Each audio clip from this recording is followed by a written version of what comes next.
Welcome to the Old Time Radio Westerns. I'm your host, Andrew Rhynes, and let's get into this episode.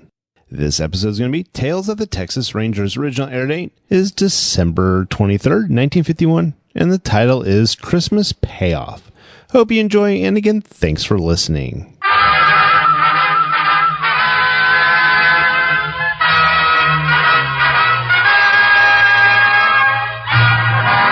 Of the Texas Rangers, starring Joel McCrea as Ranger Jayce Pearson. Another authentic reenactment of a case transcribed from the files of the Texas Rangers.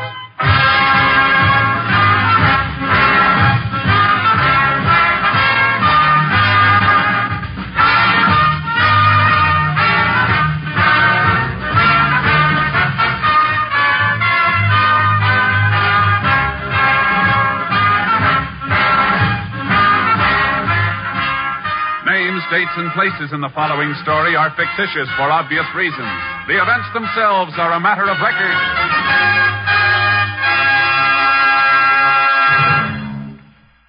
Music means all things to all people. Music is relaxation, adventure, Elysian fields of dreams come true. And at this joyous holiday time, music is Christmas. We of NBC feel proud of our Monday evening lineup of truly fine music programs. Tomorrow means more fine music on NBC with the Railroad Hour featuring Gordon McCrea and Lucille Norman in The Happy Prince, a special Christmas Eve production to add to your listening pleasure. Also tomorrow, there's The Voice of Firestone with guest Eleanor Stieber. Later, there's the Telephone Hour with guest soloist Blanche Thiebaum. And tomorrow, enjoy the Christmas program of the Mario Lanza Show with Mario Lanza, lovely Giselle McKenzie, and Ray Sinatra's orchestra. Yes, Monday is your invitation to music over most NBC stations. Make a program note to hear the Railroad Hour, the Voice of Firestone, the Telephone Hour, and the Mario Lanza Show tomorrow. Monday means music on NBC. Hear it on this station.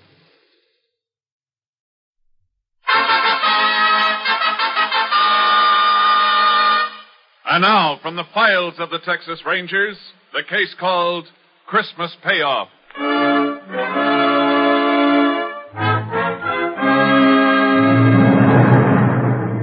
It is 4 p.m. on the afternoon of December 25th, 1940, in the small West Texas town of Rockfield. In his office, Dr. Edward Hartley and his nurse are just clearing up after treating an emergency case, which has taken the doctor away from his family on this Christmas Day. Doctor, before I leave, would you like me to stay? Alice, I would just like you to scoot on home where you should have been hours ago. And what about you? I think it's a shame. The one day in the year families should be together and you have an emergency. Well, anyway, old Mrs. Thompson will feel a lot better now for the holidays. Pretty nasty infection. Mm-hmm. Guess doctoring's the one business can't be run by a time clock. And nursing's a part of doctoring, so I leave when you do. Trapped. Sure would have loved to spend the whole day with the youngsters, though. No, they probably won't even let you back in the house. Christmas got them so excited I don't think they even know I'm gone. Oh, by the way, you sure you won't have supper with us? I'd love to, Doctor, but... Oh, no. Huh? What's the matter? Doctor, you come over the window for a minute? Not another patient. I think so. Well, guess the Christmas tree can wait a little longer. Who is it? I don't know. Here, look. That man just getting out of the car.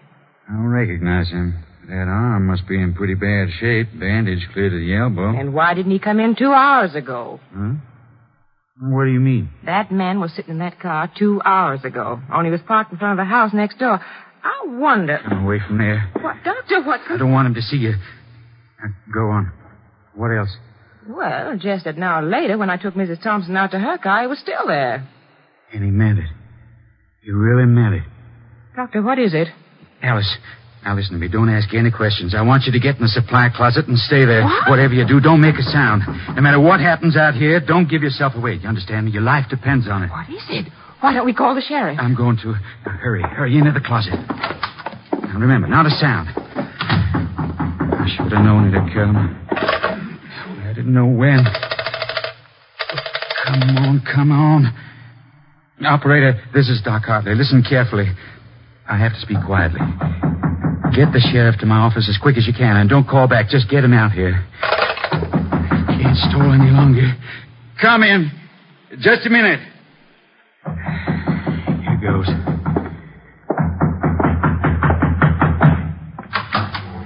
Yes? You Doc Hartley? That's right. Well, can I come in? Oh, of course. Come in. No, that's the supply closet. My dispensary is this way. Now, if you'll just get up on the table. Would you like to lie down? More comfortable for that arm. I'll sit. That's a lot of bandaging. What did you do to that hand? Think maybe I sprained it.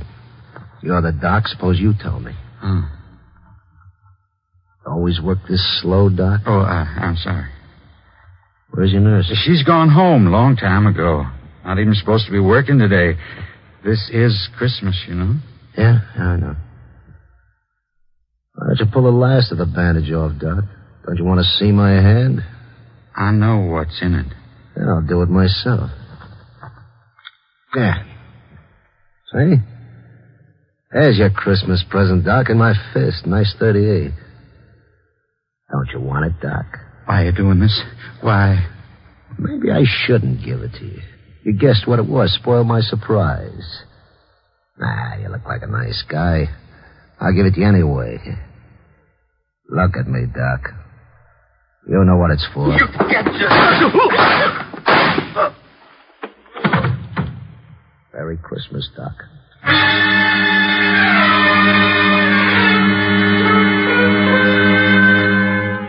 Sheriff Lon McGill, on arriving at the scene of the crime, found Dr. Hartley dead and Nurse Alice Leonard in a state of physical collapse. He immediately asked for the help of the Texas Rangers. Ranger Jayce Pearson was assigned, joining the sheriff at the doctor's office a short while later. Photographer will be out of your way in a minute, Jayce. The nurse I told you about is in the other room. Maybe you want to talk to her first. Yeah, thanks, Sheriff. She's still as bad off as she was? Oh, she's some better now. It's a rough thing for a woman to have to go through. Yeah, plenty rough. In here, Jayce.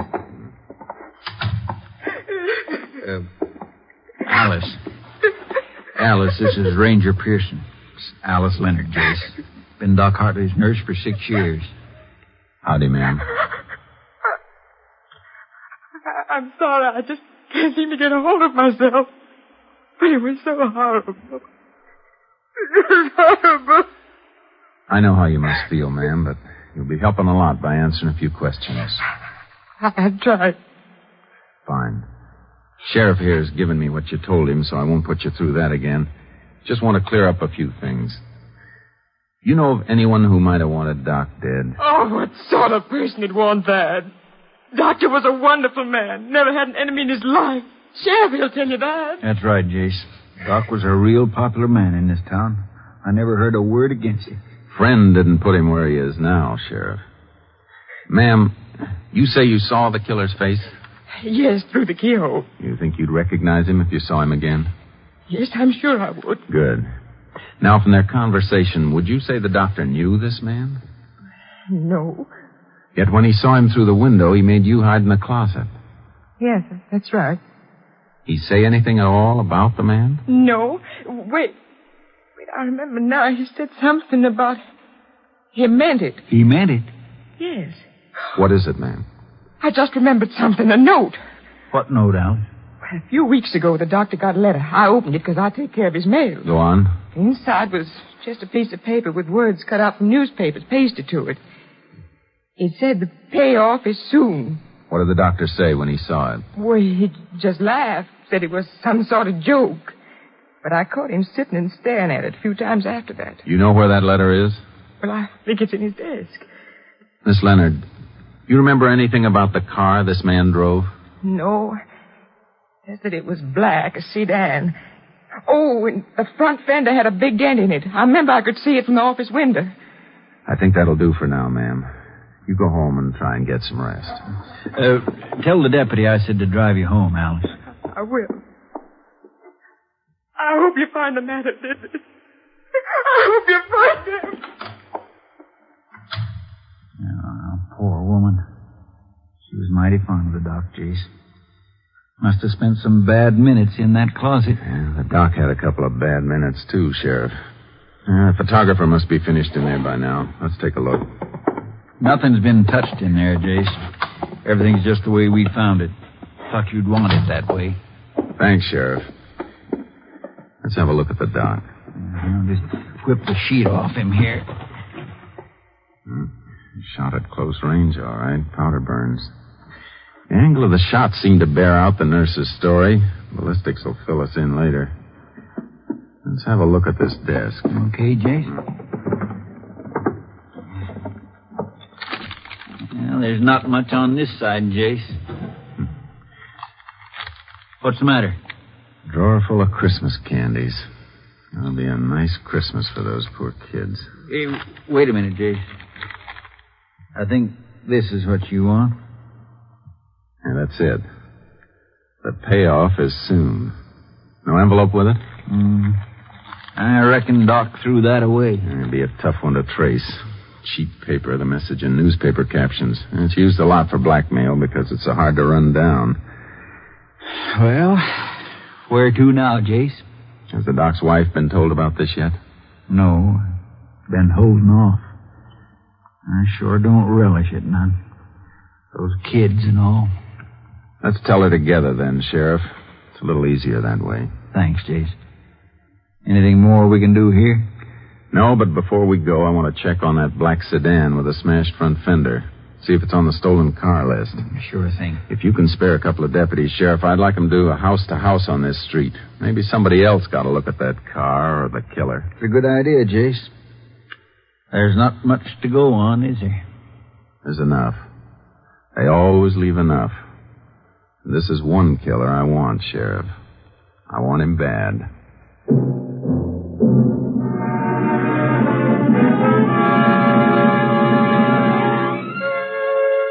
A black sedan with a smashed front fender was on the stolen car list. We finished our calls and left. 15 minutes later, we stood in front of a large, neat house on a well-kept street. Staring at the front door, Doc Hartley would never open again. Through the parlor window, we could see 3 laughing kids and proud grandparents around a Christmas tree. It was a rough doorbell to ring. Darling, I thought you'd never... Oh, I'm sorry. I was expecting my husband. Oh, Sheriff McCrea. Howdy, Miss Hartley. Can we come in? Oh, why, of course. Please do. I imagine you want to see Ed. I'm sorry he had an emergency, but if you like, I can... Mrs. Hartley, this is Ranger Pearson. Howdy, ma'am. Hello, Ranger. Pleased to meet you. Ma'am, can we speak to you privately? I mean, in another room, away from them. Of course. Come in here.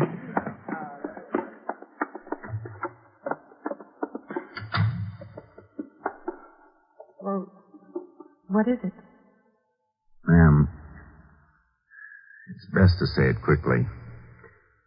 Your husband, he's been killed.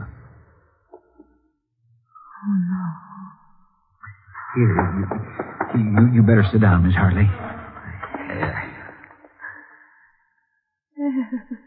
I'm sorry, ma'am. How did it happen?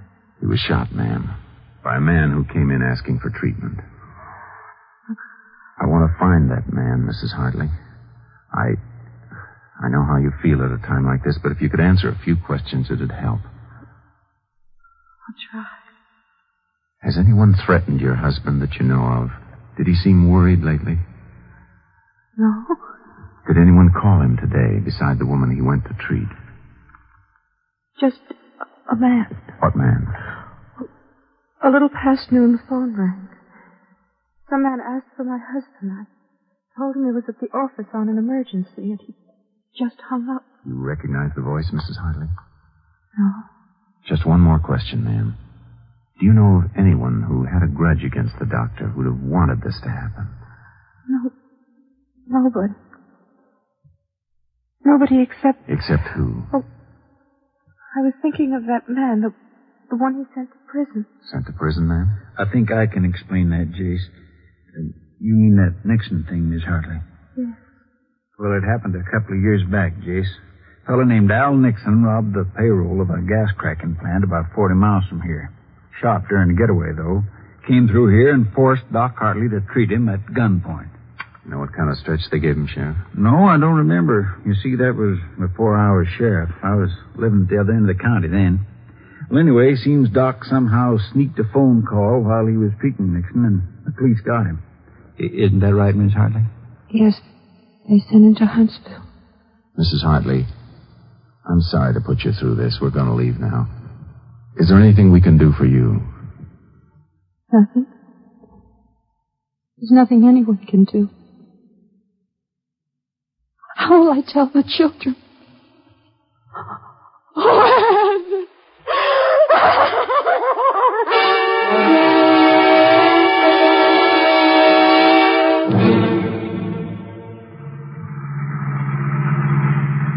Call from KTXA ought to be in any minute now, Sheriff. I still don't see why you asked him for that rundown on Nixon, Jayce. You thinking maybe he's out? I don't know, Sheriff, but I sure want to find out. Nixon's got a real good motive for this killing. Well, I got to go with you on that. But... Now, hold it, Sheriff. Unit 10. That's KTXA it. to Unit 10. Unit 10 to KTXA. Go ahead. Have information you requested. Al Nixon, sentenced life term, Huntsville Penitentiary, December 1937. Money from gas cracking plant payroll never recovered. 10-4. Unit 10 clear. KTXA Austin. Well, that kind of kills that, don't it, Jayce? Man with the best motive of all is serving life at Huntsville. It's still too good to pass by, Sheriff. What do you mean? Look, Nixon may be in Huntsville for life, but that doesn't change his motive. It's still good. So good I want to see him. I'm going to Huntsville in the morning.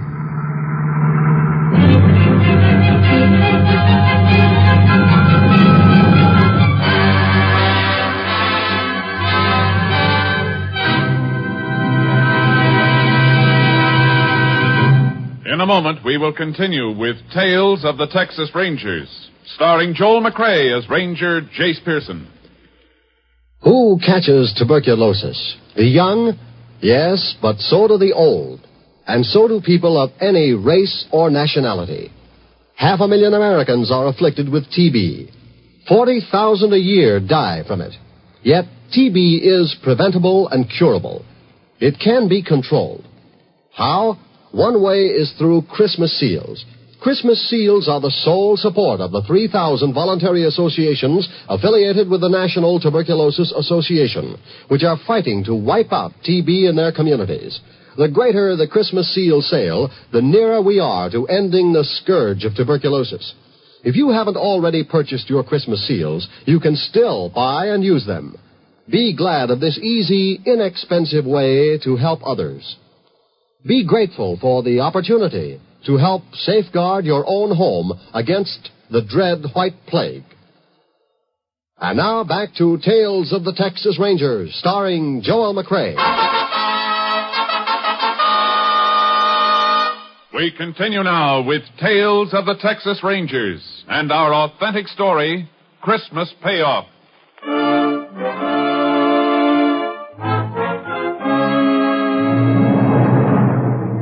Next morning, I left Nurse Alice Leonard with the sheriff to begin the long job of trying to pick a killer's picture out of the gallery.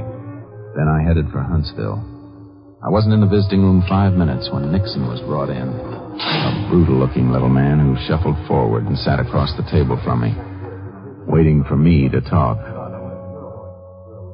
My name's Pearson, Nixon. Ranger Pearson. What do you want, a medal for remembering your name? I want some answers. And if I don't give them to you, you'll have me arrested, huh? You remember Dr. Hartley, Nixon? Yeah, I remember him. Look around. Ain't this good reason to remember him? He didn't put you here. You put yourself here. Hartley put me here. Oh, but don't you worry a hit about me, Ranger. I'll make out. Yeah. You worry about Hartley. Hartley's dead, Nixon. You mean that? He's dead. Shot to death.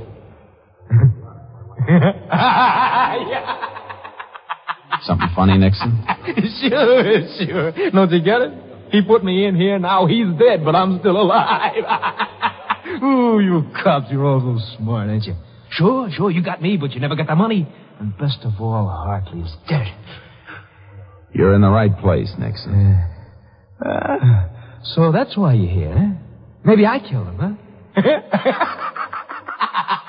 Sure. I'll confess. I just walked through the walls, knocked him off, and flew back like a bird. Phone call for you, Ranger. You can take it in the office. All right, Guy. Thanks. You through with Nixon? Yeah, you can have him. This way. Hey, Ranger, arrest me. I killed him. In there, Ranger. Thanks. Hello? Sheriff McGill, Jayce. How you making out? Cold trail, Sheriff. Nixon's no help. How'd you come out? Nurse picked out a picture, Jayce. Swears it's him. Fella named Lou Crowder. You run a make on him? I sure did. He did the last 2 years in Huntsville. Released a week ago. Beginning to fit, Sheriff. Any more on that car? I was just coming to that. They found it about 100 miles from here. Abandoned in some brush just outside of Crest City. I want to see that car, Sheriff. Tell him to hold it where it is. As soon as I talk to the warden, I'm heading for Crest City. Want to meet me there? Sure thing, Jayce. Meet you at the hotel. Never can tell what's coming, Sheriff. That cold trail's all warmed up again.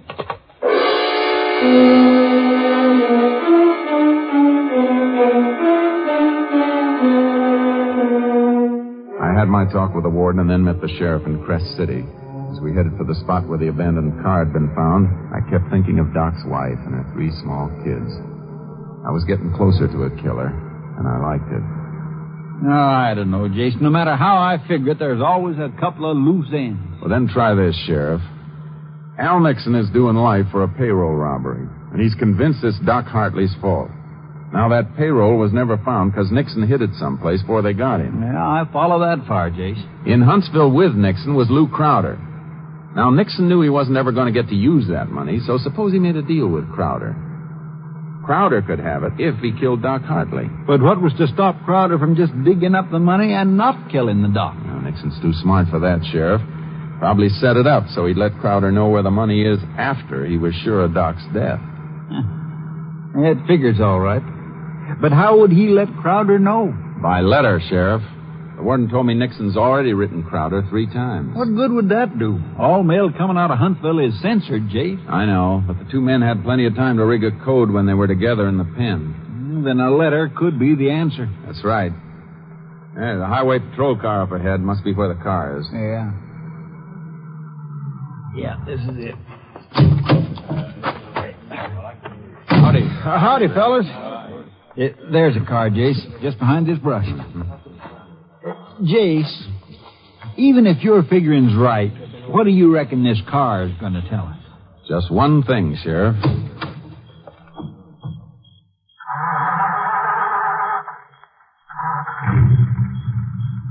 That's it.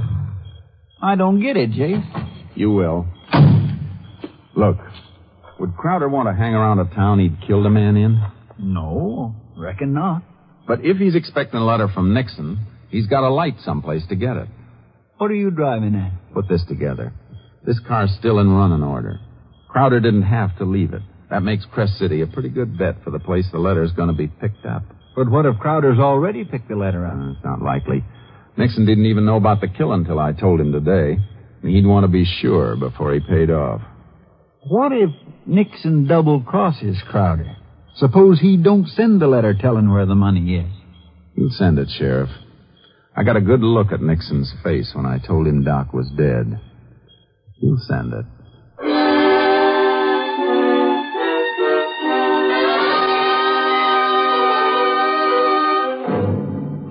Back in Crest City, the postmaster agreed to notify us the minute he got any letter postmarked Huntsville without giving it out. The very next day, the letter was there. A man had come in for it, but was told it hadn't arrived. The postmaster had noticed the man was driving a car with a horse trailer attached. I got my horse trailer, and we set the trap in the post office the next morning. That's Crowder, all right, Jayce. You got the letter. Shall we take him? No. Hold it, Sheriff. What's the matter? I don't want to take a chance. He's probably armed. Some of these people may get hurt. Well, what are you going to do? Give him a lead and tail him. All right. Let's move up the front door and see where he goes. He just got in that car, Jayce. Yeah. The one with the trailer. He's pulling out. Come on. You reckon he'll head straight for that money? Yeah, there's no doubt about it. He's not pulling that horse trailer for nothing. He must be heading someplace he can't use a car. It's all right with me. We'll get him, Sheriff. Wherever he goes, we'll get him.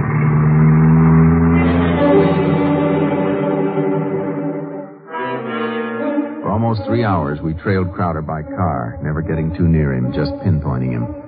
When the country got rough, he left his car and switched to the horse he'd been pulling. So did we.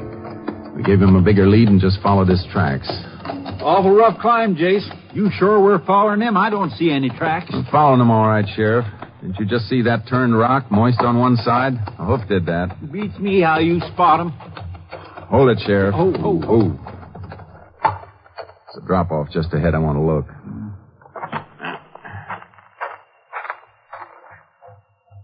See anything, Jayce? Shh. Hold it.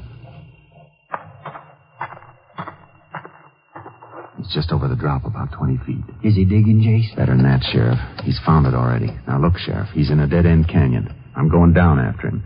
You cut along this ridge and close in from the base. All right, Jayce, but be careful. Come on, boy.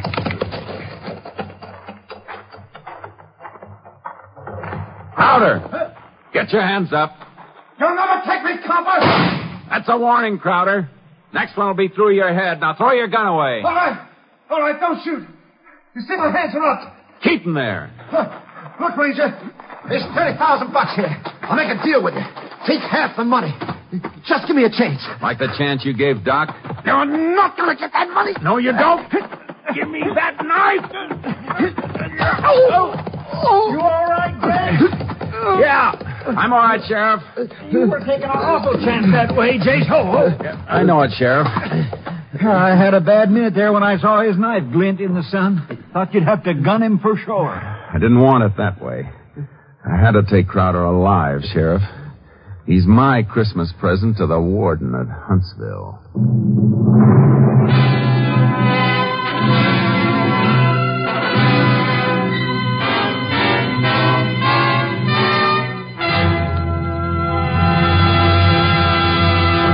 In just a moment, we will tell you the results of the case you have just heard. With Christmas just around the corner, we at NBC hope that you all will have a joyful, happy holiday season. With the program scheduled on the NBC Radio Network, we will try to add to your listening pleasure as you relax and tune for your favorite entertainers. Special programs are planned by all of our NBC shows, and we know that you'll want to hear as many of them as you possibly can. To put it in musical form, here is a holiday wish from the NBC Chimes. Happy holiday, happy listening, happy holiday, happy listening. NBC wishes you a season of good cheer. A merry, merry Christmas and a happier New Year. Happy holiday, happy listening, happy holiday, happy listening. Yes, from all of us at NBC to all of you throughout the country comes this sincere, hearty wish for a Merry Christmas.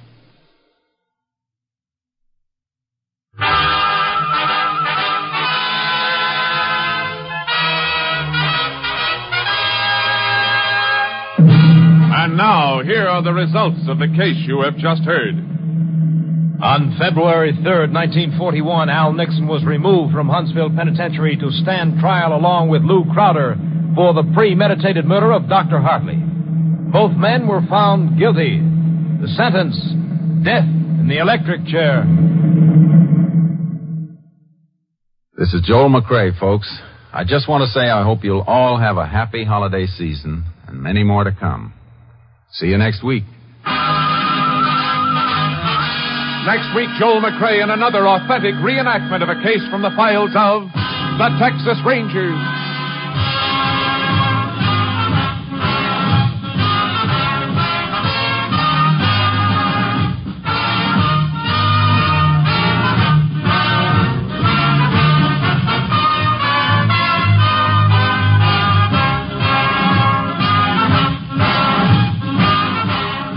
The cast included Tony Barrett, Lillian Buyeff, Whitfield Connor, Lou Krugman, Michael Ann Barrett, and Parley Baer.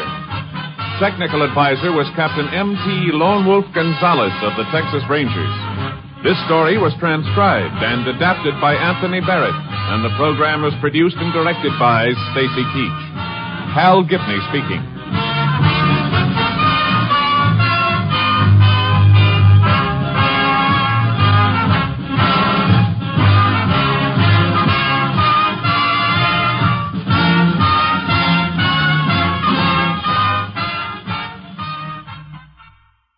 Next, it's The Big Show. All this and Tallulah 2 on NBC.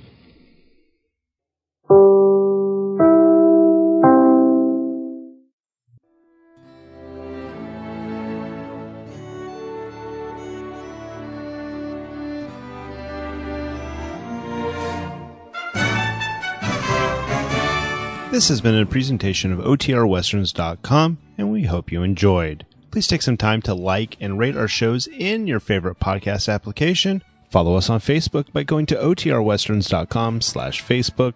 Join in the conversation by going to OTRWesterns.com/Discord. And don't forget to send us an email, podcast@OTRWesterns.com. This episode is copyright under the Attribution Non-Commercial Share Alike copyright. For more information, go to OTRWesterns.com/copyright. Have a great day, and again, thanks for listening.